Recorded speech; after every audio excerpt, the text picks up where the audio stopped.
বাংলাদেশ ও পশ্চিমবঙ্গের দিকে ধেয়ে আসছে সম্ভাব্য ঘূর্ণিঝড় রেমাল। ভারতীয় গণমাধ্যমের খবরে এমন তথ্য উঠে এসেছে। দেশটির আবহাওয়া অফিস সম্প্রতি জানিয়েছে, চলতি মাসের দিকে উপকূলে আছড়ে পড়তে পারে ঘূর্ণিঝড়টি। তবে বঙ্গোপসাগরে ঘূর্ণিঝড়টি সৃষ্টি হওয়ার আগ পর্যন্ত এর গতিবিধি ও প্রভাব সম্পর্কে এখনই কিছু বলা যাবে না বলে সংবাদ মাধ্যমকে জানিয়েছেন আবহাওয়া অধিদপ্তরের আবহাওয়াবিদ তরিফুল নেওয়াজ কবির। শনিবার এমন তথ্য জানান, বলেন সাধারণত মে ও জুন মাসে বঙ্গোপসাগরে সাইক্লোন ও ঘূর্ণিঝড় তৈরি হয়ে থাকে। এটা বর্ষা পূর্ব ও বর্ষা পরবর্তী সময়ে হয়ে থাকে।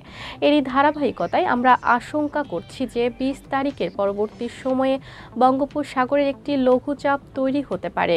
এটি আরও ঘনীভূত হওয়ার সম্ভাবনাও রয়েছে।